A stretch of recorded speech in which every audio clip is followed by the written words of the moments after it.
But শীতকাল যেটা নিয়ে আসে সেটা অনেক কিছু হেলথ হ্যাজার্ড, যেমন 1 নম্বর হচ্ছে ড্যান্ড্রাফ।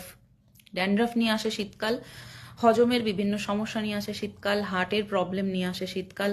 যদি কেয়ার না করা হয় সেই ক্ষেত্রে স্ট্রোক, হার্ট অ্যাটাকের মতো কিছু সমস্যাও তৈরি হয় শীতকালেই। স্কিনের সমস্যা, ড্রাইনেস, ইচিং এগুলো থাকে শীতকালে। তো শীতকাল একাধারে ভীষণ ভালো, তো একাধারে কিন্তু বেশ রকমের হ্যাজার্ডস নিয়ে আসে। তো শীতকাল সকলের ভালো কাটুক এটাই আশা রাখবো। তো উইন্টার কেয়ারের ক্ষেত্রে প্রথম মানে ফার্স্ট অ্যান্ড ফরমোস্ট রুল যেটা হচ্ছে হাইড্রেশন। ভীষণ ভীষণ ভীষণ important, that is hydration.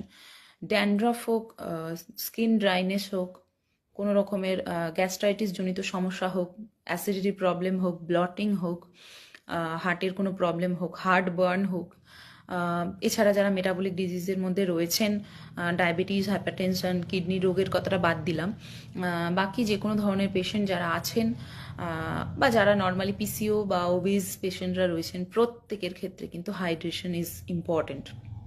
Hydration যদি ঠিক থাকে তাহলে ড্যান্ড্রফও আসবে না। ড্যান্ড্রফ যদি বন্ধ হয়ে যায় তাহলে কিন্তু স্কিনের অ্যাকনে বা স্কিনের যে প্রবলেমগুলো আছে, ড্রাইনেস, ইচিং, সেগুলোও কিন্তু দূর হয়ে যাবে।